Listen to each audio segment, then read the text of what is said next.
Selamat siang, Ibu dosen dan teman-teman. Perkenalkan, nama saya Jimmy Jo Edu, NIM 2101150009, kelas A semester 2. Salah satu mahasiswa Universitas Nusa Cendana Kupang, Fakultas Keguruan dan Ilmu Pendidikan. Program studi Pendidikan Jasmani Kesehatan dan Rekreasi.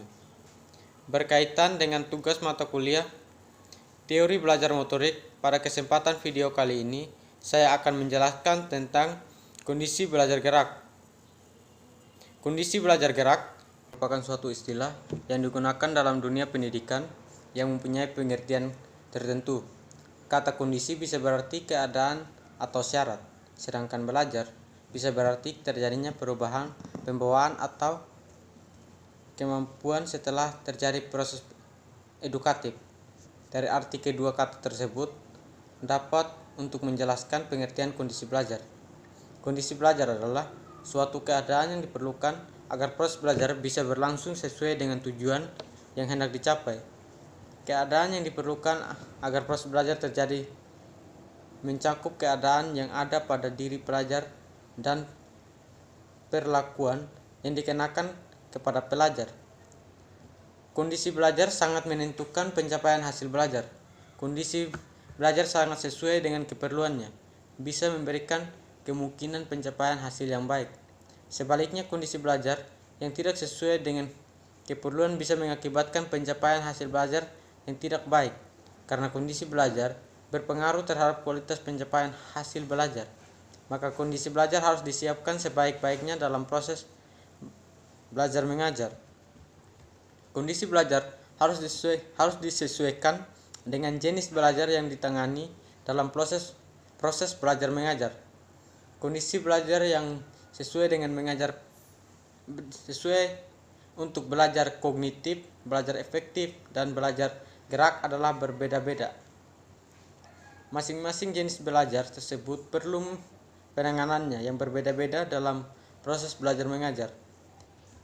Mengenai pengertian kondisi belajar gerak, sama saja pengertian dengan kondisi belajar pada umumnya. Hanya saja di situ yang berlangsung adalah belajar gerak. Kondisi belajar gerak seperti halnya dalam belajar kognitif dan belajar efektif meliputi dua macam kondisi, yaitu kondisi internal dan kondisi eksternal. Tetapi sifat kondisi internal dan kondisi eksternal yang diperlukan adalah berbeda untuk setiap jenis belajar tersebut. Mengenai sifat kondisi internal dan kondisi eksternal, lebih lanjutnya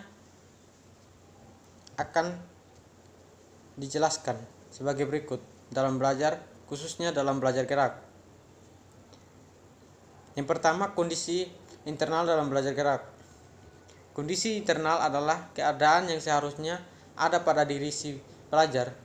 Kondisi internal dalam belajar gerak meliputi dua macam, yaitu yang pertama, pelajar harus mengingat bagian-bagian gerakan keterampilan. Yang kedua, pelajar harus mengingat urutan-urutan rangkaian gerakan. Kedua macam kondisi internal tersebut bisa dijelaskan sebagai berikut. Mengingat bagian-bagian gerakan. Yang pertama, mengingat bagian-bagian gerakan. Untuk mempelajari gerakan keterampilan baru hanya dimungkinkan apabila pelajar memiliki modal berupa kemampuan melakukan gerakan-gerakan yang merupakan dasar terbentuknya gerakan yang baru. Misalnya, agar pelajar memungkinkan mempelajari keterampilan gerak menggiring bola, ia harus terlebih dahulu mampu berjalan atau berlari. Gerakan berjalan atau berlari tersebut harus dapat diingat dan dilakukan pada saat ia mempelajari gerakan menggiring bola. Karena tanpa mampu berjalan atau berlari, tidak mungkin bisa menggiring bola. Kemudian mengenai gerakan menggiring bola juga harus diingat bagian-bagian gerakannya. Pelajar harus mengingat penjelasan dan contoh gerakan yang diberikan kepadanya. Tanpa mengingat bagaimana gerakan kaki saat melangkah dan menyentuh bola menggunakan bagian kaki tertentu, pelajar tidak akan bisa melakukan gerakan menggiring bola tersebut.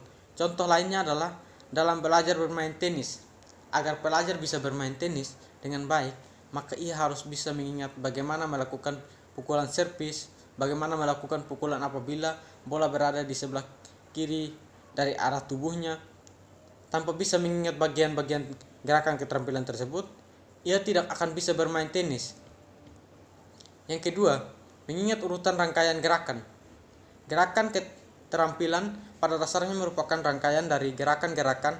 Apabila pelajar tidak bisa mengingat urutan rangkaian dari gerakan-gerakan, maka ia tidak akan mampu melakukan gerakan keterampilan dengan baik. Contohnya, masih mengenai pelajar bermain tenis. Agar ia bisa bermain dengan baik, ia harus mengingat bagaimana urutan gerakan servis, urutan gerakan mengejar bola, kemudian memukulnya, dan sebagainya. Sebelum melakukan pukulan servis, pelajar harus ingat bahwa terlebih dahulu harus berdiri di luar garis belakang sambil memegang raket dan bola. Bola dilambungkan terlebih dahulu, kemudian dipukul sebelum bola jatuh kembali di lapangan. Selain itu juga harus ingat mengenai apa yang harus dilakukan selanjutnya. Kemudian kondisi eksternal dalam belajar gerak. Kondisi eksternal dalam belajar gerak adalah stimulus dari luar diri pelajar atau pelakuan yang dikenakan pada diri pelajar agar proses belajar bisa terjadi. Kondisi eksternal ada 4 macam, yaitu sajian instruksi verbal, sajian instruksi visual, kegiatan praktik, dan penyampaian umpan balik. Keempat macam kondisi eksternal tersebut bisa dijelaskan sebagai berikut. Yang pertama, sajian instruksi verbal.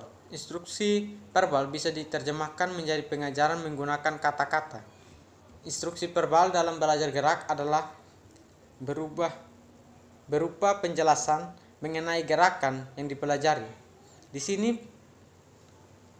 pelajar memperoleh penjelasan mengenai apa yang harus dilakukan dan bagaimana sebaiknya melakukannya. Penjelasan sebaiknya diberikan secara singkat, jelas, dan menggunakan kalimat-kalimat yang sederhana. Penyampaian instruksi verbal ini hendaknya tidak terlalu lama dan tidak terbelit-belit, karena justru bisa membingungkan pelajar yang bisa membosankan, akibatnya akan menghambat pencapaian hasil belajar. Yang penting untuk disampaikan dalam instruksi verbal adalah mengenai bentuk dari unsur-unsur gerakan dan kunci-kunci cara melakukannya, serta urutan unsur-unsur gerakan yang seharusnya dilakukan.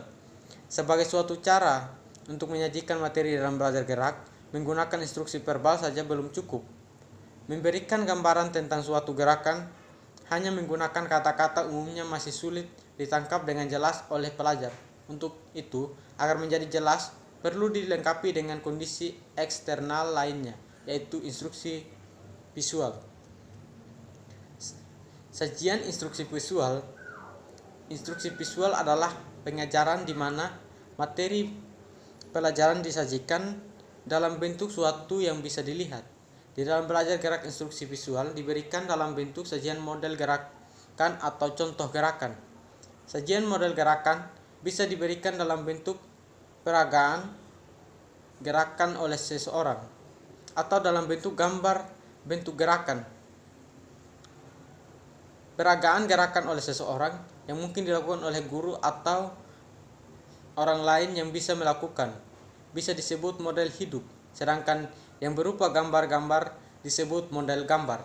Model gambar bisa berupa gambar diam atau berupa gambar bergerak. Gambar diam bisa diambil dari buku-buku atau lembar peraga yang memang dibuat untuk tujuan tersebut, sedangkan gambar bergerak berupa rekaman gambar gerakan-gerakan yang dipelajari. Rekaman tersebut bisa berbentuk rekaman video kaset, atau rekaman film.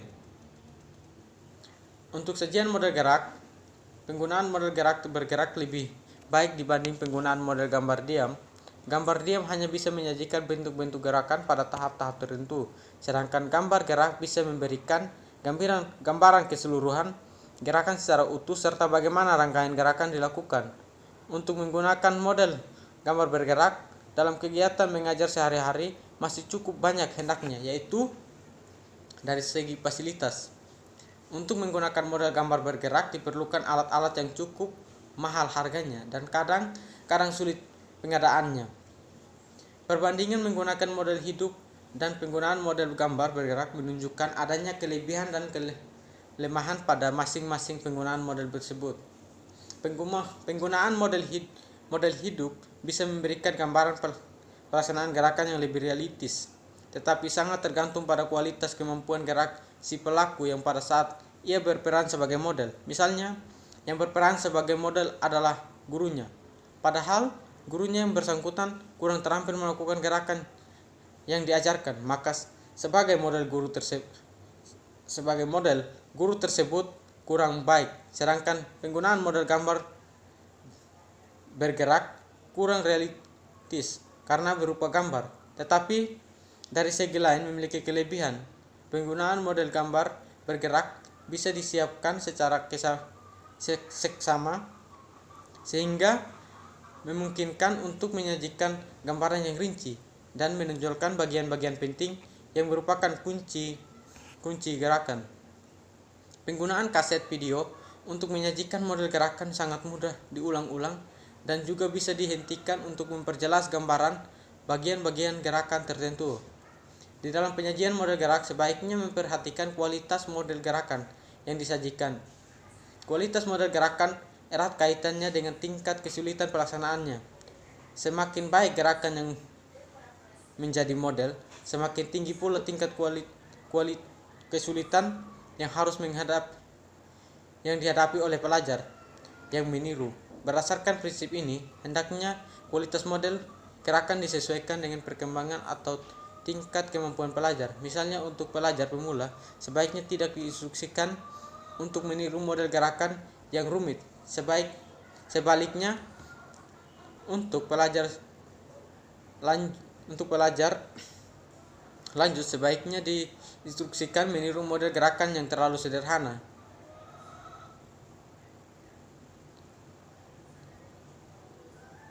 Untuk memberikan gambaran mengenai gerak yang baik, pelajar perlu diberi contoh gerakan yang baik, tetapi apabila sesuai dengan taraf pembelajaran mereka belum mungkin langsung menguasai gerakan yang baik itu, maka kepada mereka juga perlu diberi contoh gerakan yang lebih sederhana yang mungkin dikuasai setelah yang sederhana bisa dikuasai, baru kemudian ditingkatkan agar meniru gerakan yang sebaik-baiknya. Sebagai contoh, misalnya dalam mempelajari gerakan linting tangan, handspring, pada pelajar pemula, untuk memberi gambaran gerakan yang benar kepada mereka diperagakan gerakan yang benar-benar baik, yaitu antara lain pada saat mendarat harus dengan posisi berdiri, namun kemudian juga perlu diperagakan gerakan yang sesuai dengan taraf belajarnya. Misalnya, untuk taraf pemula cukup mendarat dengan posisi jongkok, linting tangan mendarat dengan posisi jongkok, inilah yang diinstruksikan untuk ditiru. Baru setelah gerakan linting tangan mendarat dengan posisi jongkok dikuasai, pelajar diarahkan untuk menirukan gerakan yang mendarat dengan posisi berdiri. Kemudian, kegiatan praktik. Praktik adalah salah satu kondisi eksternal dalam belajar gerak yang berbentuk melakukan gerakan-gerakan yang dipelajari. Gerakan yang dipelajari dilakukan berulang-ulang. Dengan melakukan berulang-ulang, penguasaan gerakan keterampilan bisa meningkat. Meningkatnya penguasaan gerak keterampilan tampak dalam penampilan gerak yang semakin lancar, semakin terkendali atau semakin sesuai dengan yang dikehendaki, semakin jarang melakukan kesalahan, dan penampilan terbaiknya bisa dicapai lebih ajak atau naik turunnya prestasi tidak begitu tampak. Agar peningkatan penguasaan gerakan bisa baik dan mencapai tingkatan yang optimal, kondisi praktik perlu diatur sebaik-baiknya. Praktik secara asal-asalan tanpa memperhatikan prinsip-prinsip pelaksanaan yang benar tidak akan menghasilkan peningkatan yang optimal. Ada beberapa prinsip yang perlu diperhatikan di dalam pengaturan kondisi praktik yang antara lain sebagai berikut, yaitu yang pertama, prinsip pengaturan giliran praktik. Mempraktikkan gerakan keterampilan bisa dilakukan secara terus-menerus tanpa istirahat. Cara ini disebut method condition. Dengan cara ini, pelajar melakukan gerakan berulang-ulang terus-menerus selama waktu latihan, tanpa ada pengaturan kapan harus melakukan gerakan dan kapan harus beristirahat. Pokoknya pelajar harus terus melakukan gerakan sampai lelah, kemudian latihan diakhiri. Cara yang kedua adalah mempraktikkan gerakan dengan diselang-seling antara melakukan gerakan dan waktu istirahat. Cara ini disebut distributed condition. Dengan cara ini, ada pengaturan giliran melakukan gerakan beberapa kali, kemudian diseling istirahat, dan setelah itu melakukan gerakan lagi. Waktu istirahat yang diberikan tidak perlu menunggu sampai pelajar mencapai kelelahan, tetapi juga jangan terlalu sering. Yang penting adalah mengatur agar rangsangan terhadap sistem-sistem yang menghasilkan gerakan tubuh diberikan secara cukup atau tidak kurang dan tidak berlebihan. Dari kedua cara pengaturan giliran mempraktikkan gerakan tersebut, cara yang kedua yaitu distributed condition bisa diberikan hasil yang lebih baik, karena cara pengaturan yang kedua itulah yang sebaiknya dilakukan. Kemudian, prinsip beban belajar meningkat. Gerakan keterampilan pada dasarnya merupakan sekumpulan dari gerakan-gerakan yang menjadi unsurnya. Selain itu, bahwa penguasaan gerakan keterampilan yang terjadi secara bertahap dalam peningkatannya, mulai dari belum bisa menjadi bisa dan kemudian menjadi terampil melakukan suatu gerakan. Dengan kenyataan-kenyataan seperti itu, hendaknya pengaturan materi belajar yang dipraktikkan dimulai dari mudah ke yang lebih sukar, atau yang sederhana ke yang lebih kompleks. Kemudian prinsip kondisi belajar bervariasi. Mempraktikkan gerakan merupakan kondisi belajar yang paling berat di dalam belajar gerak. Pelajar harus mengerahkan tenaganya untuk belajar melakukan gerakan berulang kali.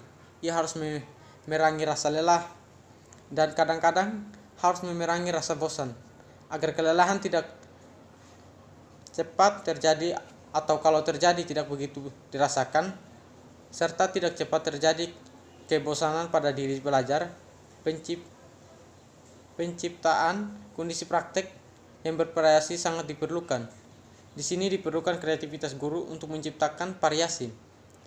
Variasi bisa diciptakan dalam berbagai hal, misalnya pengaturan tempat praktek, pengaturan formasi dan kelompok, pengaturan giliran, penggunaan alat-alat, cara pemberian instruksi, cara pemberian umpan balik, dan cara pendekatan kepada pelajar. Kemudian prinsip pemberian motivasi dan dorongan semangat. Seorang yang berbuat suatu dipengaruhi oleh keadaan psikologisnya. Di dalam mempraktekkan gerakan agar melakukan sungguh-sungguh, pelajar perlu mempunyai motivasi yang kuat dan menguasai gerakan yang mempunyai semangat untuk berusaha. Motivasi untuk menguasai gerakan bisa timbul antara lain apabila pelajar berminat terhadap gerakan, sedangkan minat bisa ditimbul apabila pelajar merasa bahwa gerakan yang dipelajari tersebut memberikan manfaat bagi dirinya, atau paling tidak bisa memberikan kegembiraan atau kesenangan. Mengenai semangat berusaha bisa ditimbulkan atau ditingkatkan antara lain melalui cara menciptakan suasana kompetitif di antara pelajar. Dengan adanya suasana yang kompetitif, pelajar akan berusaha berbuat sebaik-baiknya untuk bisa lebih baik dari teman-teman yang lain. Cara yang lain untuk memberikan dorongan semangat adalah memberikan instruksi atau arahan menggunakan kalimat-kalimat atau isyarat yang membangkitkan keoptimisan pada diri pelajar bahwa ia akan mampu mencapai keberhasilan melakukan gerakan melalui mempraktekkan berulang-ulang. Pujian perlu diberikan apabila pelajar berhasil dengan baik mempraktekkan gerakan, dan dorongan untuk berusaha lagi diberikan kepada pelajar yang belum berhasil dengan baik. Kemudian yang keempat, penyampaian umpan balik. Umpan balik adalah masukan yang diterima oleh pelajar sehubungan dengan apa yang telah dikerjakan. Dari umpan balik pelajar menjadi tahu apakah yang telah dilakukan adalah benar atau salah. Pelajar menjadi tahu benar atau salah berdasarkan informasi yang tersampaikan melalui umpan balik. Informasi tersampaikan melalui umpan balik bisa berasal dari dua macam sumber, yaitu bersumber dari dalam diri pelajar sendiri dan bersumber dari luar diri pelajar. Umpan balik yang berasal dari dalam diri pelajar sendiri disebut umpan balik internal atau umpan balik intrinsik. Sedangkan umpan balik yang berasal dari luar diri pelajar disebut umpan balik eksternal atau umpan balik ekstrinsik. Umpan balik internal berasal dari apa yang dirasakan selama melakukan gerakan.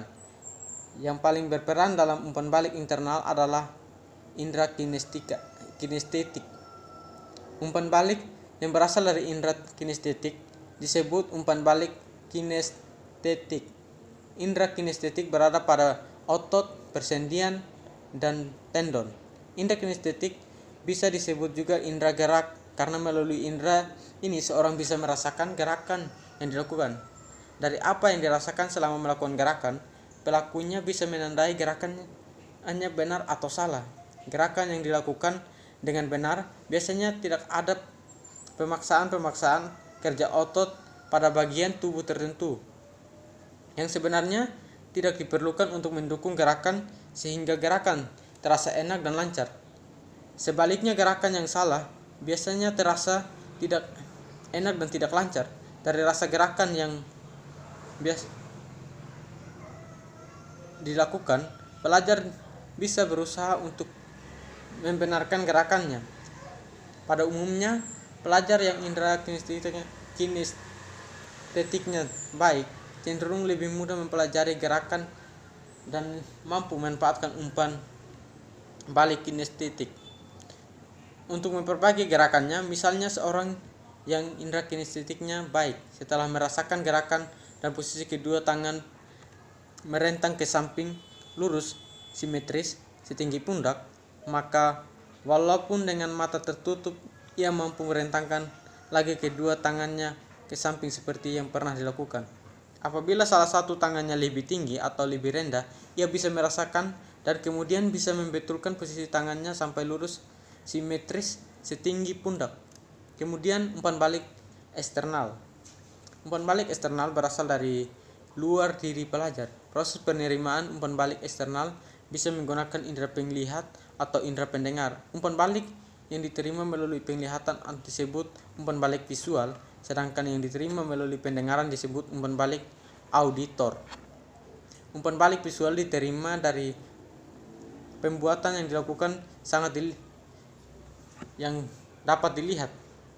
Misalnya pada seorang yang bermain tenis, pada saat memukul bola, ia bisa menerima umpan balik tentang pukulannya benar atau salah dengan cara melihat posisi raket yang diayun dan arah serta jatuhnya bola. Apabila ternyata arah dan jatuhnya bola sesuai dengan yang dikehendaki, maka ia memperoleh umpan balik bahwa posisi raket pada saat memukul sudah benar.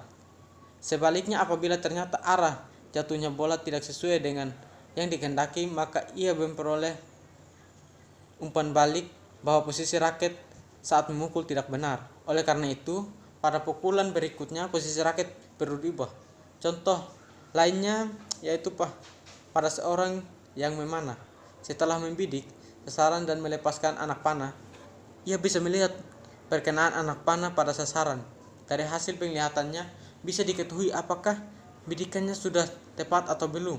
Apakah perkenaan tepat di tengah sasaran, maka ia menjadi tahu bahwa bidikannya sudah benar. Sebaliknya, apabila perkenaan di luar bidang sasaran, maka ia menjadi tahu bahwa bidikannya belum benar. Berarti bidikan berikutnya perlu dibenarkan.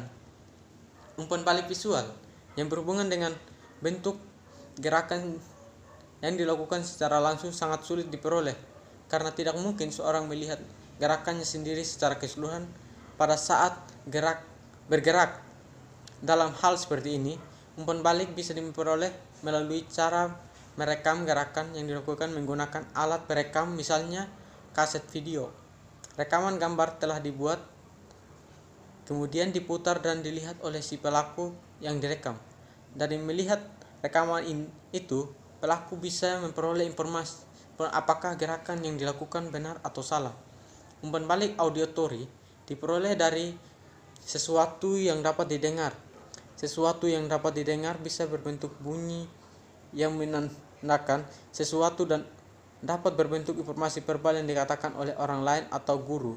Umpan balik dari bunyi yang menandakan sesuatu misalnya pada saat melempar sasaran yang bisa berbunyi bila kena lemparan. Apabila sasaran yang dilempar berbunyi, maka pelempar menjadi tahu bahwa lemparannya mengenai sasaran. Sebaliknya, bila sasarannya tidak berbunyi, berarti lemparannya tidak mengena sasaran. Umpan balik yang berbentuk informasi verbal paling sering digunakan dalam proses belajar mengajar gerak. Guru berkewajiban memberikan umpan balik kepada pelajar mengenai benar atau salahnya gerakan-gerakan yang telah dilakukannya. Apabila pelajar melakukan gerakan yang salah, maka guru perlu menunjukkan di mana kesalahan dan apa bentuk kesalahannya. Dengan memberitahukan kesalahan yang dilakukan, maka memberikan kemungkinan bagi pelajar untuk berusaha memperbaiki gerakannya tanpa tahu bahwa gerakannya salah dan apa yang salahnya. Tidak akan ada upaya memperbaiki gerakan, dan berarti kualitas gerakan sulit untuk bisa meningkat bagi pelajar yang sudah benar gerakannya. Pemberitahuan bahwa gerakannya sudah benar bisa mendorong semangatnya. Di dalam menyampaikan umpan balik verbal, guru bisa juga menambahkan umpan balik visual. Umpan balik visual yang bisa diberikan adalah guru menirukan gerakan yang salah yang dilakukan oleh pelajar, dan pelajar yang bersangkutan diminta mempraktikkan. Di dalam menyampaikan umpan balik agar manfaatnya bisa diperoleh sebesar-besarnya oleh pelajar, ada beberapa hal yang perlu diperhatikan oleh guru, yaitu antara lain macam gerakan yang dipelajari, bentuk umpan balik yang perlu diberikan, lamanya waktu penyampaian, siapa yang memerlukan, ketepatan penyampaian, karakteristik pribadi setiap pelajar, tingkat kecerdasan setiap pelajar, tingkat keterampilan setiap pelajar. Beberapa hal yang perlu diperhatikan di dalam penyampaian umpan balik tersebut bisa dijelaskan sebagai berikut. Macam gerakan yang menjadi materi pokok yang sedang dipelajari hendaknya menjadi arah utama dan memberikan umpan balik. Umpan balik diarahkan pada macam gerakan yang sedang dipelajari dan tidak melentur pada gerakan-gerakan lain yang tidak dipelajari. Dengan demikian, pelajar tidak dikacaukan dengan hal-hal lain yang tidak seharusnya memberikan pada saat itu. Bentuk umpan balik.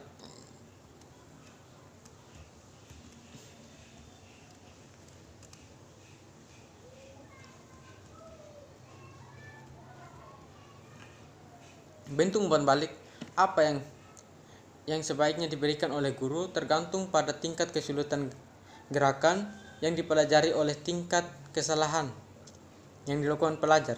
Bila gerakan yang dipelajari hanya sederhana dan kesalahannya juga hanya kecil, pemberian umpan balik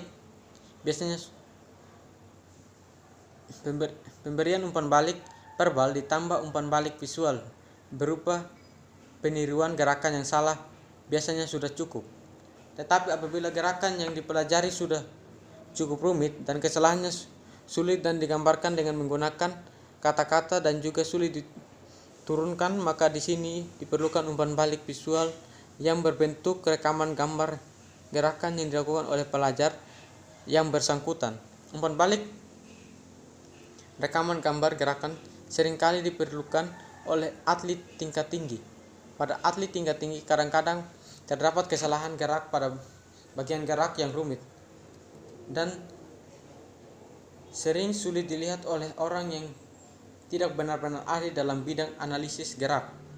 Lamanya waktu penyampaian umpan balik oleh guru hendaknya memperhatikan tingkat kepentingannya. Sebaiknya umpan balik disampaikan tidak terlalu lama.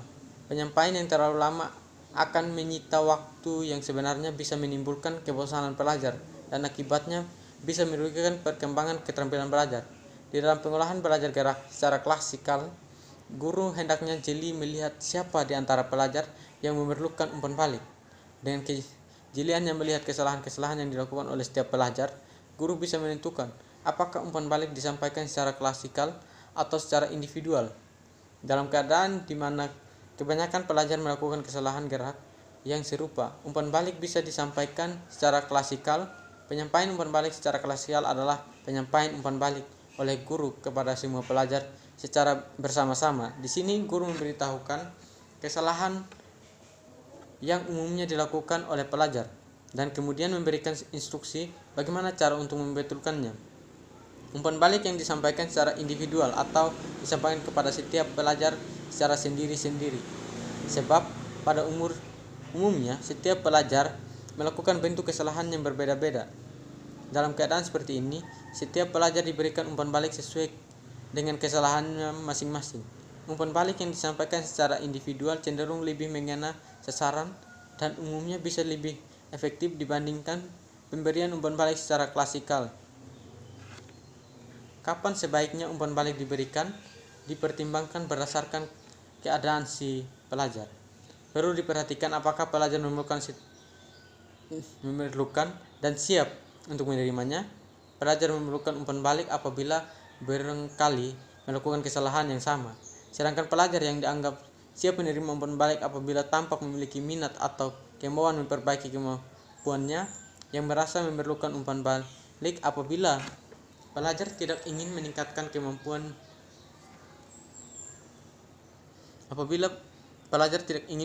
kemampuannya dan merasa tidak perlu diberi umpan balik, maka pemberian umpan balik justru bisa menimbulkan konflik antara guru dengan pelajar yang bersangkutan.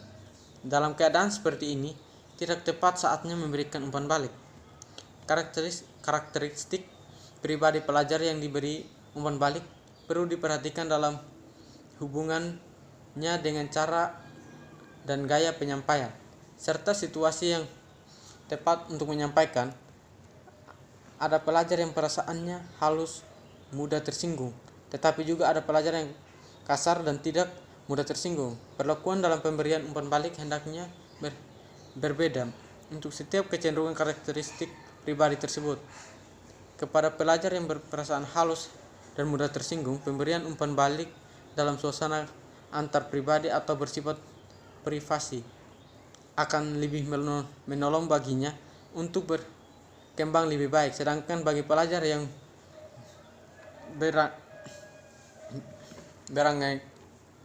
beranggayan kasar dan tidak mudah tersinggung, suasana seperti itu kurang begitu diperlukan. Tingkat kecerdasan pelajar perlu diperhatikan dalam sehubungan dengan berapa sering dan seberapa banyak umpan balik perlu diberikan. Pelajar yang cerdas cenderung lebih mudah menerima informasi karena itu tak perlu mengulang-ulang umpan balik yang sama. Kalaupun yang bersangkutan masih melakukan kesalahan yang sama, ia bukan berarti ia belum tahu kesalahannya, melainkan mungkin karena masih kurang kesempatan untuk mempraktekkan dalam usaha memperbaiki gerakan, sehingga yang diperlukan bukan umpan balik yang berulang-ulang, tetapi kesempatan yang lebih banyak untuk praktik. Mengenai perlakuan kepada pelajar yang kurang cerdas, tentu ada perbedaannya. Untuk bisa mengerti umpan balik dan diberikan, perlu disampaikan dengan jelas dan kadang-kadang perlu diulang. Tingkat keterampilan pelajar perlu diperhatikan dalam sehubungan keterperincian umpan balik. Bagi yang taraf keterampilannya sudah tinggi diperlukan umpan balik yang lebih terperinci, sedangkan bagi yang belum terampil, umpan balik cukup mengenai bagian-bagian secara global atau belum perlu mengenai hal-hal yang rinci. Umpan balik sebagai salah satu kondisi eksternal dalam belajar gerak, penting perannya untuk meningkatkan kualitas gerak. Umpan balik berperan bersama-sama dengan praktek. Praktek saja tanpa umpan balik tidak akan meningkatkan perkembangan secara optimal. Sebaliknya, umpan balik saja tanpa praktek juga tidak ada artinya. Yang penting bagi guru adalah selain menciptakan kondisi-kondisi lainnya yang juga diperlukan, guru hendaknya mampu memadukan secara serasi antara praktek dan dengan umpan balik. Demikian penjelasan saya tentang kondisi belajar gerak. Mohon maaf jika ada penyampaian yang kurang dari saya. Sekian dan terima kasih.